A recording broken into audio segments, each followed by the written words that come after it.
Hey there, Laker fans. Welcome to another episode of Lakers Detailed. I'm your host, Vinay. The Lakers go down to the Milwaukee Bucks by 20, a score of 126 to 106. This is the Lakers Bucks post game. Probably won't be a crazy long one, but just continuing on with what we've seen so far. Lakers shorthanded again, having LeBron, Rui Hachimura, Jackson Hayes being sent home because, well, not being sent home, but they were sent to LA in advance to their road trip ending instead of joining the Lakers on the bench in Milwaukee, and then presumably for that game tomorrow that we're going to have against Denver too as well. We end up basically just being knowingly being shorthanded. Really, the only main thing that I think happened between today's game and prior was that Trey Jameson got deactivated, was made inactive for the game, and then for the next game we ended up, or for this game we activated Christian Coloco, which a lot of folks have been asking for because I think folks are under the belief that Christian Coloco is the difference between some of these wins and some of these losses. And as you can see with the way that the Bucks shot today, that really didn't matter. It didn't matter who was on the floor. The Bucks were making shots at an absurd rate. They were just like it was like a comedy of shots that they were making. There was a play I remember, I think in the second quarter, where Giannis drove to the rim. It's like a 1-on-3, 2-on-3. Kevin Porter Jr. is there too as well. Giannis loses the ball. I think it's Vando, Goodwin, and one other person. I can't remember who it was. They end up, what's it called? Voice is coming in from that. George, my bad. Hang on one second. I'll fix that. Thank you for letting me know that, chat, because that is the last thing I want for me to not come in. Okay, that should be better. I should sound much better now, hopefully. Lakers get their butts kicked by 20. Annoying loss, mainly because Luka had a really great game. The part that was really great to see was like the only good things that I would take away from this game. Not expecting us to win a whole bunch, but the only things I would take away from this game are that Luka looked really good. Austin looked much better. Both of them looked much better compared to what they looked like in the Nets game. I thought they were doing too much. They were doing like way too much foul baiting. I posted a video on that, and I felt like this game they weren't doing it as much. And so, the Lakers do have this issue when LeBron's not on the floor and without Jackson Hayes, and even Jackson's limited to some degree. The amount of pressure that they can create on the rim, like shots at the rim, gets really, really difficult, because I think what some teams are sort of essentially deciding is if we double Luka, no matter who we no matter who he swings the ball to, even if it's on a slip, two guys like Trey Jameson, two guys like Christian Coloco, two guys like Alex Len, those guys just aren't that kind of threat to finish in the paint the same way that, like LeBron would or Jackson would or Rui would. So that kind of makes things very, very difficult, because that essentially means that like the Lakers can't generate points in the paint unless Austin or Luka get into the paint. So that's kind of a problem. Normally you don't really want this situation to be as extreme as it is, but that's kind of the situation we're in. Losing to the Bucks without being this shorthanded, it doesn't bother me as much because we kind of expected that. Honestly, like you expected to lose this shorthanded to a Bucks team who lost 3 games in a row themselves. Like the Bucks had lost 3 games, and they lost, I think, the last game on Tyrese Halliburton 4-point play or something like that to end the game. So I'm not shocked that they came in super locked in and their guys were just knocking down all the shots and whatnot. But this loss kind of exacerbates like how annoying like the Nets loss was, like why we can't lose a game to the Nets like that. We can't have games where we lose stuff like that because your margin becomes it is what it is. And then now tomorrow we've got to draw Denver. Denver lost. They got whooped pretty bad by Minnesota. They got kind of embarrassed by Minnesota. And so I would fully expect Denver to be very, very locked in for the Lakers tomorrow too as well. And it's just one of those things where you have to be a little realistic as a fan as to like what our chances are at winning this. Like today's game would have required the Lakers to play incredible defense for us to have a chance, or for the Bucks to just not be making all these shots that they made. And clearly we know what happened. There is one thing I will say. There's been like a lot of stuff about like the Lakers offense, and a lot of conversation about the Lakers offense.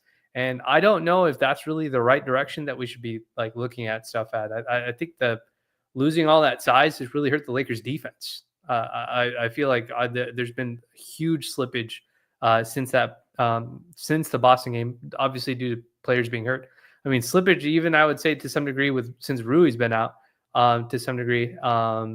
And it's sort of hurt the Lakers defensively because they just don't have the bodies to keep up with everybody else. So it's just one of those things where I'm going to be very curious to see like just kind of how this stuff sort of shakes out. Tomorrow, Denver, I don't have really that high of expectations. If we can steal one, that'd be awesome. But I think most Laker fans are probably going to chalk it up as a loss. And I don't think that's an unreasonable thing to do. So like one of the things I do want to talk about was this news about like Bron's injury. So like this Bron thing, I think everybody's like very concerned about how long the injury is going to take. And I personally, you can call me delusionally optimistic, but I do think that is something I'm a little more optimistic about, like the situation that he might be in when it comes to it. And I'll pull up the tweet here so we can look at it together. Give me 1 second so I can share that. I'll share the screen with you guys. But Shams had a tweet today about where is it? Here we go. So Shams had a tweet today about Bron and just kind of the situation that he's in. And I thought this was really good stuff. Like the fact that Bron's getting sent home, that there's been no like setbacks with the groin. I think that's really good. Like, I think that's something that is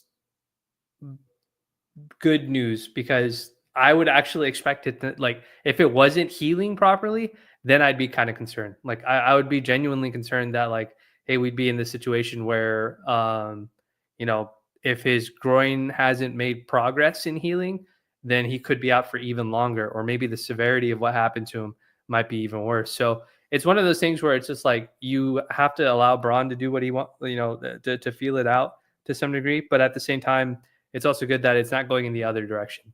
The fact that JJ came out today and said, Jackson, Rui, and Bron are now kind of day to day, gives me hope that for this next upcoming stretch after this Denver game, because we're going to have a homestand, we're going to have like 4 games in a row that we're going to play at home.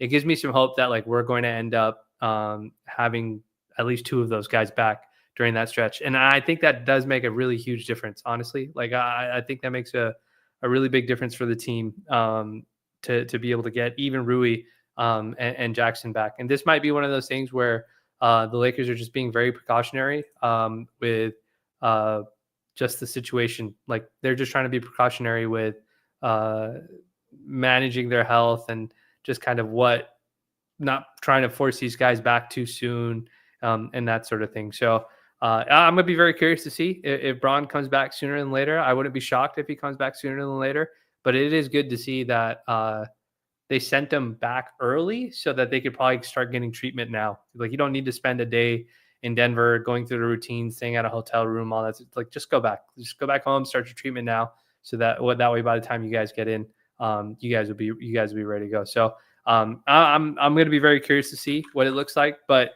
we do get kind of a little bit of good news. Like if we look at the Lakers schedule, and I'm going to pull up the schedule right now, Lakers, so that we can look at it together. Let me pull this up here.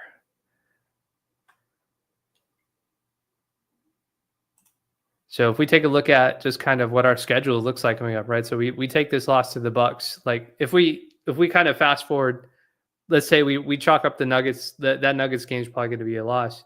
So you draw the Suns, who have not been playing very well. They've had issues themselves. That's a nice home game, Sunday afternoon home game. Then you draw the Spurs, who just lost De'Aaron Fox for the season. They already don't have Victor Wembanyama. Still a good team. Still got Keldon Johnson, Devin Vassell. I think Sohan might be hurt also. They've got Chris Paul's still there. They have a couple of guys that they can still make some use out of. So they're not completely decimated. But those are two games right there that the Lakers, if they can get back some bodies, I think they can certainly, especially the Spurs game, they can certainly try to win and make some noise. And then you kind of buy yourself some time, right? That's a Sunday, Monday back to back that you get. Then you get a 1 day break, 1 day break, and then we get the Nuggets Bucks again. So you do have the opportunity. The Lakers do have an opportunity to kind of make it back before and that Bulls game again. Bulls a team not really trying to win. They're competitive, but they're not really trying to win too many games right now. Before you draw like the Magic, you have to go back on the road for that Magic game towards the end of the month. So it's like, I know that the schedule is kind of hell, like the way we've been talking about it, the schedule is kind of hell, but this is like the start of it. Like this is the start of that hellish schedule, and just kind of in your mind, we would have liked to get this win right here, but we didn't get it, so it is what it is. But like, if you're expecting shorthanded to lose these two games, like I don't know if our panic meter should be just quite there just yet. The good part about this is the Lakers won 8 in a row. They won 8 in a row. They've lost 3 in a row, most likely 4 in a row after tomorrow. But if you win that Suns game, you win that Spurs game, now you're getting that momentum back again. And to be able to kind of go through this 6-game stretch, maybe if you can go 3-3 over this 6 games over 8-night stretch, like I think we'll be happy with that. Like, especially with how downsized, or sorry, how shorthanded we are. So like that's sort of the way that I'm looking at this. Like, when you're shorthanded like this, you have to really, really pick your battles. Like, you're not going to be able to win everything. And I don't think it's realistic for us as Laker fans to expect us to win it. If we can steal wins, that's awesome. But sometimes it's just very hard to do. You have to remember, we're playing Dorian Finney-Smith, not an offensive guy. Gabe, not an offensive guy. Jordan Goodwin, not an offensive guy. Like, we have a lot of guys that are not offensive guys that we're trying to fit into the rotation with Braun and Rui out. And I think Luka and Austin can only really do so much, and Dalton can only really do so much too as well, because he's a rookie trying to find his way off the bench or through the league and whatnot. So that it'll be really interesting to see. So like George, you mentioned, just looking at the process with players not named, Luka and AR till we get healthy. Len, Jameson, Goodwin, Vando, Koloko need to get reps. Yeah, and they get used to reads. That's like my silver lining. Yeah, I think you said it in the next thing. Like, the silver lining with Luka and AR getting back on track, I think that's definitely a silver lining.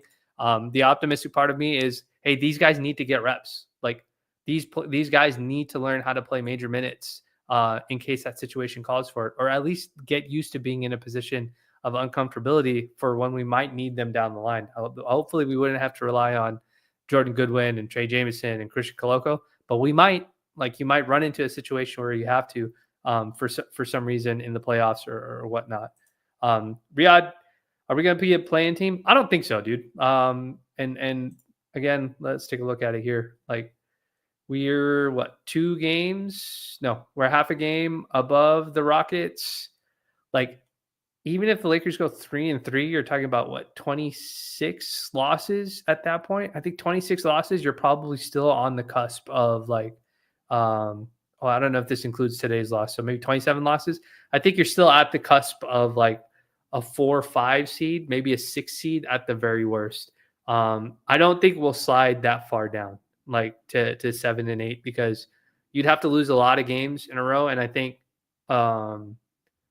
it's one of those things where I think something's going to level out eventually. Like, I think if we win that Suns game and we win that Spurs game, like that'll add a little bit of buffer. And then when Denver comes to LA and the Bucks come to LA, if Braun, Rui, Jackson, if those guys are all back, then now it's a completely different thing. So I think that's kind of the way that I approach what it is.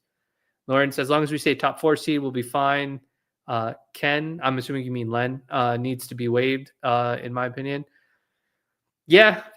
From what I've been told, I don't think his roster spot is guaranteed. Or not what I've been told, what I've heard. I don't think his roster spot is guaranteed. I think he is a guy who very clearly wasn't. I think Alex Len is a player who um, JJ Redick wasn't consulted about. That's the way I would put it. It seems like it was sort of a front office decision because of a relationship that was made. Maybe Alex Len's agent reached out and said, "Hey, are you guys looking for a backup center?" Before he signed with the Pacers, and he changed his mind and he came back. So I don't think that was one of those where like they asked JJ, like, "Do you think this is a guy that would fit really well with your system and XYZ and that sort of thing?" And I think that's pretty evident because he's willing to play Koloko. He's willing to play Trey Jameson in backup roles over Alex Len. And Alex has literally only been playing like these past 2 games because we're so shorthanded in this situation. Brandon, you're done with the Len experiment? Oh, I think there's a lot of people who are done. I don't even know if that experiment ever began. Consider all things considered, honestly, I'm not quite sure. Shell, when do you think Rui's coming back? I'm hoping he comes back before that Sunday game. I hope we get some good news after tomorrow's game. I hope we get that good news on the injury report on Saturday. I hope we get some news that I hope we get some news on Saturday because tomorrow, yeah, I hope we get some news on Saturday that our guys are going to be playing that Suns game. That would be really nice. I would be happy if that was the case. And if they're like back and they're not like rushing back, like LeBron's back, feels comfortable, he can play.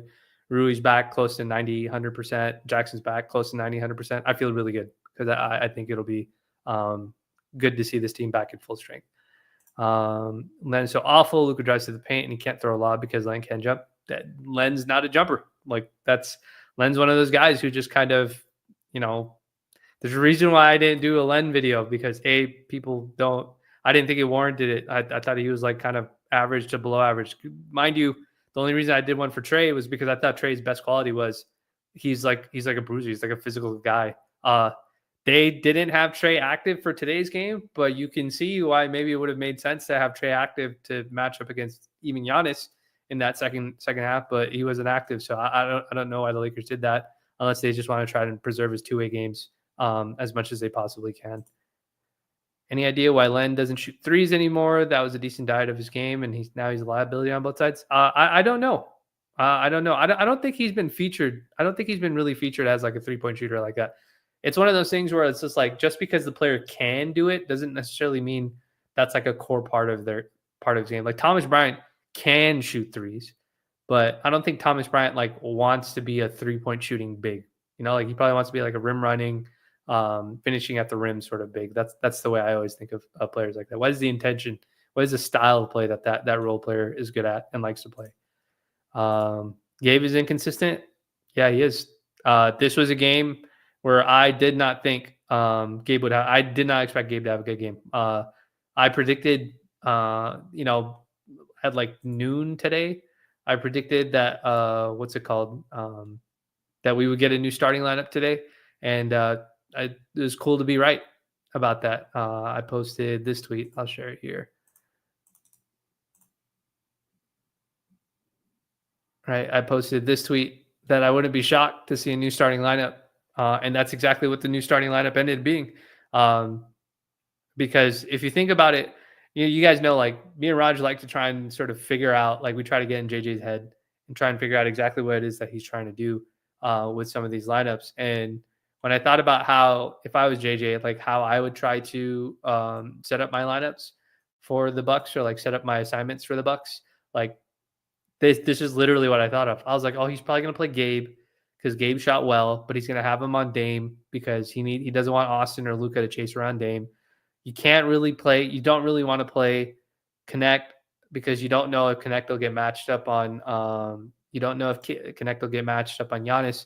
You don't want him to be in that position. Plus Dorian's back. So I thought about it, and then that's when I tweeted it out, and then that's exactly what it ended up being. And a lot of people were upset about Alex Len being in the starting lineup, but I don't think Christian Koloko is going to be a starter. I don't think the JJ Redick sees him as a starter, honestly. And so I also think he gave Christian Koloko a chance because people have been clamoring for him to get a chance.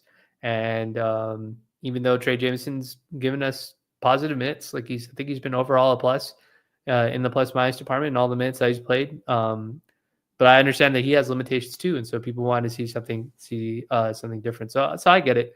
I understand why people felt the way they did. So, I mean, like I said, overall, like I'm going to be very curious to see just kind of what situation, like what happens with the Lakers in terms of like their injury situation. I'm hoping, I've got my fingers crossed that like we get good news before that Suns game. We get some news, maybe if Braun's not back, but at least we get Rui and Jackson back for that Suns game. And these are winnable games. Like I believe the Suns game, I genuinely believe that the Suns game and this Spurs game, if we get like, even if we get Jackson back, honestly, like are winnable games. Like I don't think we need a lot to beat those two teams because we can be a good defensive team when we need to be.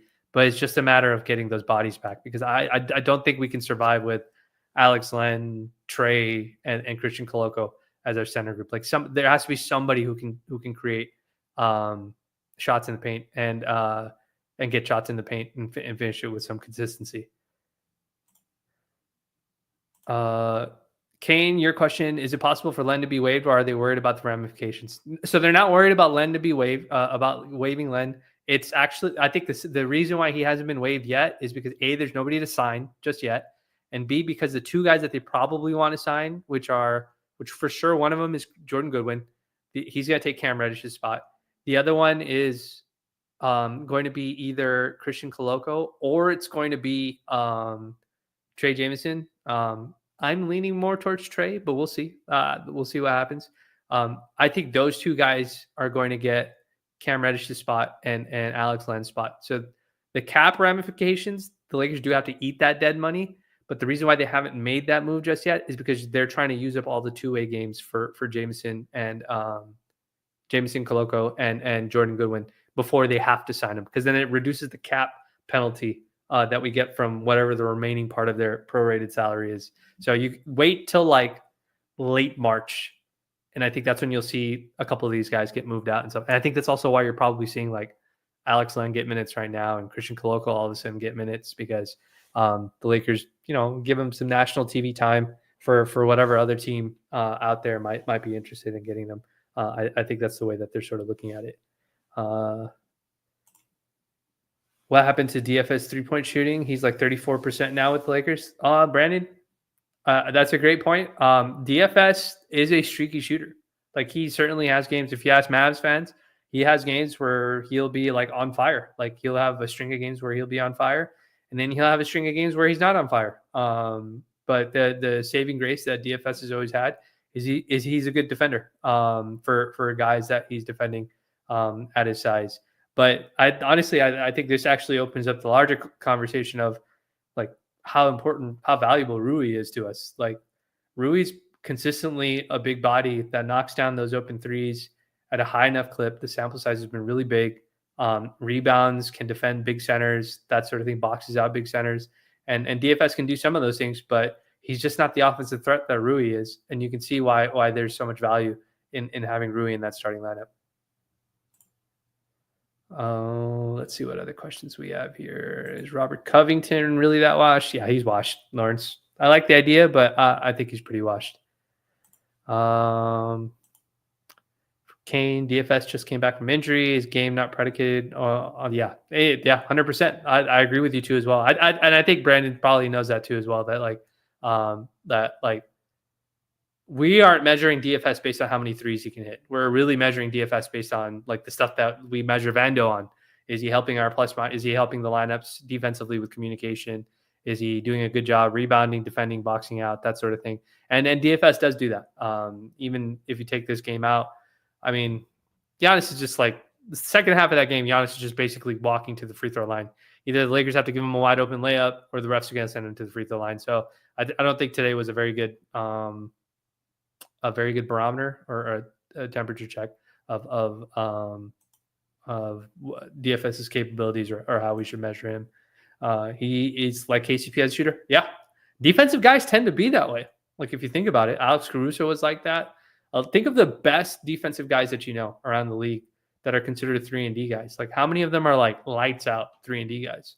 Like Clay and Danny Green are probably like the prototypical guys in their prime. But most guys, they're streaky. The Lou Dorts, those kind of guys, they're streaky shooters. They're not like knockdown guys. What else we got here? Brandon, now I see why Rui was starting over DFS. Yeah, that's very clear. Like, and then this is, as you know, somebody I myself thought that maybe eventually at some point DFS would supplant Rui, but Rui started playing even better after we traded for DFS. So you can't bench a guy that's doing well in his role. Still feel when healthy when DFS should start. It'll be very interesting to see. I don't think DFS has made a case to stay in the starting lineup just yet. So I'll be very interested to see how that works out. JJ should have let Len play. Giannis had bad first quarters because of Len. Small ball hurt us. So I think, this game there was a little bit of like the Lakers were overcompensating for Giannis in the first quarter, so it led to a lot of open threes, which the Bucks knocked down. And then in the second half, the Lakers played Giannis one-on-one, and Giannis just kept drawing fouls, hit a bunch of middies, that sort of thing. So I think that's just kind of what that happened, and Lakers couldn't cobble together enough defense. And then you get their bench, like KPJ comes and goes like 5 for 6 from 3, something crazy, dude. He was shooting like crazy. Brook Lopez making like every single three that he took. That it was kind of nuts. You think Dalton should get a start while these guys are out? I don't know if starting Dalton makes a lot of sense. He's a good floor spacer, but I think with Austin, when you have Austin and Luka on the floor at the same time, I don't think Dalton will get enough shots. And I think we really need defense in that position. But we'll see. Like Gabe and DFS still do have to knock down shots. So I'll be very curious to see how that works out. I'm concerned come playoff time about Gabe. You get Dalton Connect. You think Dalton Connect will get playing time in playoffs based off of how he finishes the season? The one thing I'll say about this, when the playoffs come around, I don't think JJ is going to be one of those coaches that is very like he's like set in his ways, like in like how there's always been some coaches. I think Doc Rivers was like this. Budenholzer might be like this, where they like don't like playing their rookies. I think JJ does believe in like merit based play. Like if they play well, if the player plays well in the regular season and he's doing his assignments on offense and defense, I think JJ will play him. I don't think that'll be a limitation when it comes. So we'll see. So look, Lakers get their butts kicked. We lose by 20 to a Bucks team that had lost 3 games in a row. It is what it is. That kind of stuff happens all the time. I wouldn't take much from it. The 2 things that I will take away from this, which were positive, one happened before the game. Those Laker players getting sent back to LA, I think is a good thing, because I think they're going to get their treatment early, and I feel like they're probably close. So the Lakers are like, why don't you come back early so we can make sure we can get you like medically cleared and make sure everything's good to go. And I'm hoping, keeping my fingers crossed, that on Saturday when we get that injury report for Sunday, we get some good news. I'm hoping. So don't hold me to it. And the other good thing is Austin and Luka look good. So, we'll see what happens with the Nuggets game tomorrow. The Nuggets, like I said, they lost a very tough game to Minnesota. And they also know how important it is for them to keep their seeding above us. So I'll be very curious to see how that game kind of works out. But I'm not really expecting a win. If we can steal one, that'd be amazing. But, I'll keep my expectations a little bit low in terms of the win-loss. But we want to continue to see, I think, Austin and Luka play well offensively and do what they do. Hopefully some guys can knock down threes, because we really need that in order for us to be able to make use of everybody on the offensive end. So, folks, and Jesus, I don't want it to be 4 in a row, but, we got to temper our expectations. We still are very shorthanded, and we already know that three of the guys that we need have already been sent back to LA. So, unless we get, a game where keep our fingers crossed that we get a game where the Nuggets can't make a shot, and then we'll see what happens. And, maybe we can steal one, but if not, that doesn't mean it's the end of the world. The Lakers are still in the playoffs. I still believe that if the Lakers are fully healthy, and that, again, I'm not saying this as just trying to be contrarian and optimistic. I genuinely believe that this Lakers team in the Western Conference playoffs can beat any team if they're fully healthy. And the one team that would give them a lot of trouble is the OKC Thunder, the team that is just beating everybody. So I would prioritize health and staying out of the play-in as it more than anything else. I think as long as we can stay out of the play-ins, we don't get those sudden death sort of situations. I like our chances as long as we can be healthy, and I think that's the way the Lakers are probably thinking of it too as well. I think Braun is like, hey, I'm not going to jeopardize a chance at getting to maybe even the finals this year with Luka Doncic if I don't have to. So, folks, I appreciate everybody that was able to join the post game. This will be on YouTube. You can find it. I didn't mention it at the start, but if you guys are watching this on X, you can head if you could do me a favor, head over to YouTube, hit the subscribe button on Lakers Detailed, put a like on the video. That helps a lot. That helps with the YouTube algorithm. And if you feel like supporting Lakers Detailed, you can always, when you go to the YouTube, you can sign up for the Detailers Club, which is just a way of, it's $3 a month. It's a way to show your support for Lakers Detailed. At some point, we're going to do that hotline space again. I think tomorrow after the Denver game, me and Roger are probably going to be live streaming together. And we'll do a longer live stream, talk about where the Lakers are at, depending on that Nuggets result and what we can expect going into the following week. So yeah, if you can go to YouTube, like, subscribe, I appreciate it. And if you feel like it, you can join the Detailers Club as well. But Lakers lose by 20 to the Bucks. But again, folks, it's not something that I'd be too upset about. We knew we were going to be shorthanded, and we knew this was going to be an uphill battle. Tomorrow's going to be an uphill battle too as well. But we're not looking for wins, just the wins. We're trying to find other silver linings. We're trying to make sure that Austin and Luka continue to look better and better as they get better. And Dalton's continue to look more and more confident offensively as a rookie, which is also awesome to see. So we'll hold on to those silver linings until we can break this losing streak. And hopefully we get some positive news sooner than later. So I appreciate everybody that was able to join. Wherever you're listening to this from, I hope you're having a wonderful day. And if nothing else, I'll catch you in the next one. Take it easy.